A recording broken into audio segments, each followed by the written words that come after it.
Good morning students, कैसे हैं आप लोग। आज काफी समय के बाद मेरा क्लास शुरू हो रहा है। तो आज हम लोग पढ़ने जा रहे हैं हिस्ट्री चैप्टर नंबर 3, भूमंडलीकृत विश्व का बनना। इतिहास चैप्टर नंबर 3, भूमंडलीकृत विश्व का बनना, ये आपका चैप्टर है। तो आइए आज हम लोग इस चैप्टर पर थोड़ी चर्चा कर लें। एक्चुअल में भूमंडलीकृत विश्व का बनना से मतलब क्या है। मतलब यह है कि एक देश के नागरिक दूसरे देश में जाते हैं, साथ में अपने विचार, अपने मूल्य, अपनी परंपराएं आदि लेकर जाते हैं, और इस तरह से धीरे धीरे करके आज की दुनिया में अगर हम देखें तो सारा विश्व मिलकर एक हो गया है। आप किसी भी देश में जाइए, आपको वहाँ भारतीय कल्चर भी मिल जाएगा, आपको वहाँ चाइनीज कल्चर भी मिल जाएगा, आपको वहाँ अमेरिकी कल्चर भी मिल जाएगा।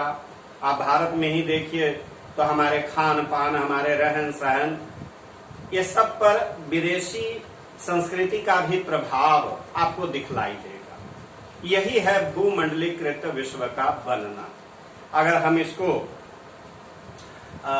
2-3 पंक्तियों में कहना चाहें तो विभिन्न देशों के बीच सामाजिक, आर्थिक और सांस्कृतिक संबंधों को ही भूमंडलीकृत विश्व या वैश्वीकरण या भूमंडलीकरण कहते हैं। जी, क्या कहा मैंने कि विभिन्न देशों के बीच सामाजिक, आर्थिक और सांस्कृतिक संबंधों को ही भूमंडलीकृत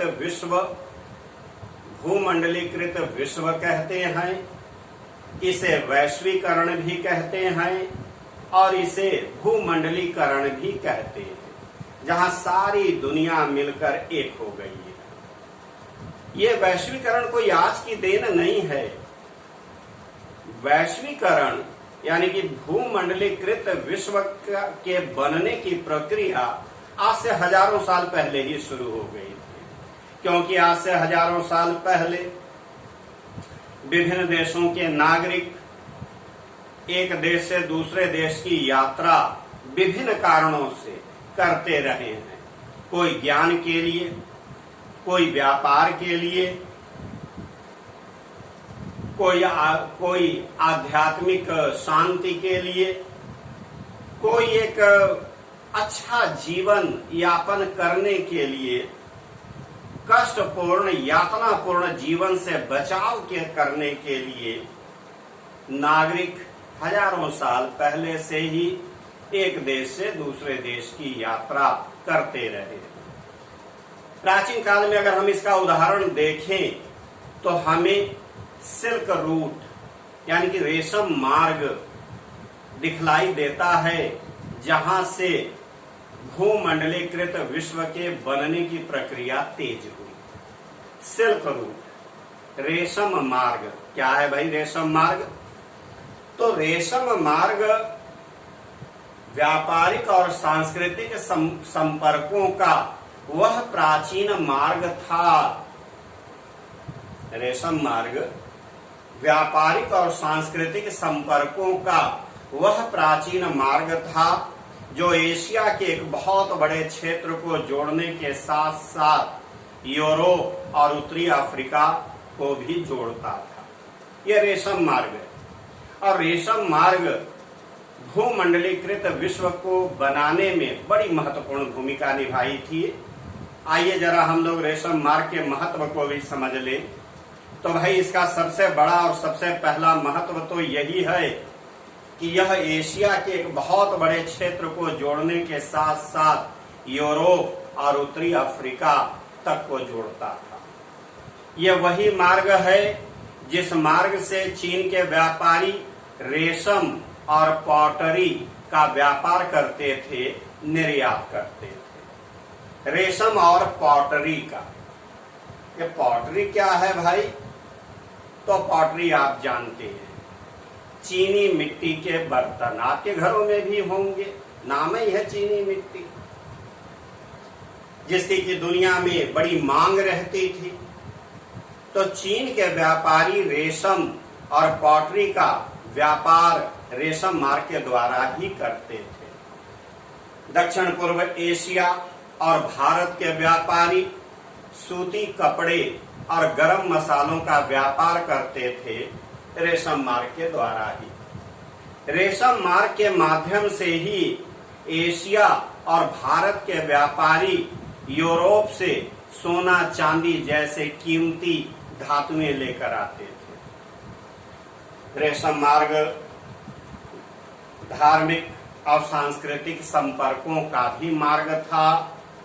इसी मार्ग से दुनिया में इस्लाम धर्म, बौद्ध धर्म और ईसाई धर्म का प्रचार हुआ। तो इस प्रकार से रेशम मार्ग ने भूमंडलीकृत विश्व को बनाने में एक बहुत बड़ी भूमिका निभाई, एक महत्वपूर्ण भूमिका निभाई। भूमंडलीकृत विश्व का बनना जब शुरू हुआ तो इससे दुनिया वालों को नई नई जानकारियां प्राप्त हुई, जिनमें सबसे एक महत्वपूर्ण जानकारी थी नई फसलों से परिचय। नई फसलों से परिचय। आप नहीं जानते कि आज आपके घरों में जो सब्जियां पकती हैं, आज से 200-300 साल पहले शायद उन सब सब्जियों से हम परिचित नहीं थे। यह भूमंडलीकृत बनने की प्रक्रिया के दौरान ही इन नई नई फसलों से नई नई फसलों की जानकारियां हुई, जैसे आलू, चुकंदर, मूंगफली, सोयाबीन, टमाटर, मिर्ची। इन फसलों की जानकारियां सबसे पहले अमेरिका से यूरोप वालों को हुई और फिर यूरोप के माध्यम से यह जानकारी भारत और एशिया के विभिन्न देशों में फैली। चीनी नूडल्स के बारे में तो आप बखूबी जानते होंगे। चीनी नूडल्स का भी आज सारी दुनिया में उसकी मांग है। सारी दुनिया के लोग ये नूडल्स बड़े चाव से खाते हैं। तो चीनी नूडल्स भी दुनिया में फैला, तो फिर इस वैश्वीकरण के कारण ही फैला और इसी चीनी नूडल्स के द्वारा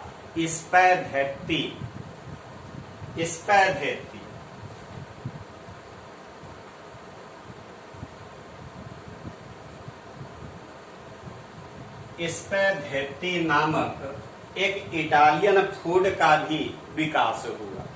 तो वैश्वीकरण की प्रक्रिया में हम लोगों को नई नई फसलों की जानकारियां हुई। वैश्वीकरण के कारण ही भौगोलिक खोजें प्रारंभ हुई, जिस कारण 1492 में कोलंबस ने अमेरिका की खोज कर डाली। 1498 में पुर्तगाली नाविक वास्को डिगामा ने भारत आने के समुद्री मार्ग का पता लगा लिया। इससे यूरोप के व्यापार में काफी वृद्धि हुई, उनके धन संपदा में काफी वृद्धि हुई। इन भौगोलिक खोजों के कारण ही मैक्सिको और पेरू की धन संपदा की जानकारी यूरोप वालों को हुई। वहां से चांदी जैसी बेशकीमती धातु यूरोप के लोग लाने लगे। एल डोराडो जगह का नाम है, एल डोराडो।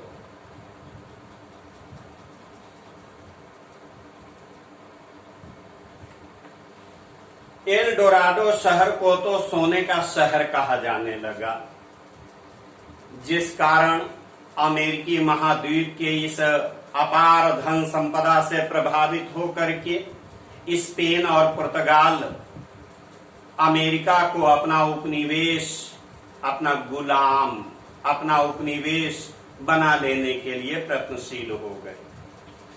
यहीं से उपनिवेशीकरण की प्रक्रिया भी शुरू हो गई। लेकिन उपनिवेश बनाने में केवल सैनिक शक्ति ने ही सहयोग नहीं किया, बल्कि चेचक जैसी बीमारी ने भी अमेरिका को उपनिवेश बनाने में बहुत बड़ा योगदान किया था। बहुत गर्मी है भाई।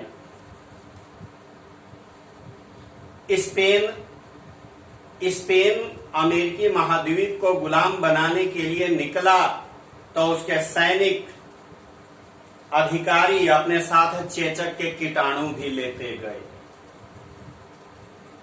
चेचक जैसी बीमारी से अमेरिका के लोग अभी तक परिचित नहीं थे, इसलिए उनसे बचने का कोई उपाय, कोई जानकारी उनके पास नहीं थी। साथ ही साथ उनके शरीर में प्रतिरोधक क्षमता का भी अभाव था। यही कारण है कि अमेरिका के लोग बड़ी जल्दी ही चेचक जैसी बीमारी से संक्रमित होने लगे और यह बीमारी देखते ही देखते पूरे अमेरिकी महाद्वीप में फैल गया और देखते ही देखते चेचक की बीमारी के कारण अमेरिकी महाद्वीप के लोग बेमौत मारे गए। पूरी की पूरी आबादी की सफाया हो गया। स्पेन के लोग इस बीमारी से परिचित थे, इसलिए उनके पास इनसे बचाव के उपाय भी थे। उनके शरीर में प्रतिरोधक क्षमता भी विकसित हो चुकी थी, इसलिए उनके ऊपर तो बहुत ज्यादा प्रभाव नहीं पड़ा। लेकिन अमेरिका की पूरी आबादी का सफाया हो गया। तो इस प्रकार से इस वैश्वीकरण के कारण ही उपनिवेशीकरण की प्रक्रिया शुरू हुई और इस उपनिवेशीकरण की प्रक्रिया में केवल सैनिक शक्ति ने ही योगदान नहीं किया, बल्कि चेचक जैसी बीमारी ने भी अमेरिका को अपना उपनिवेश बनाने में बहुत बड़ा योगदान किया था।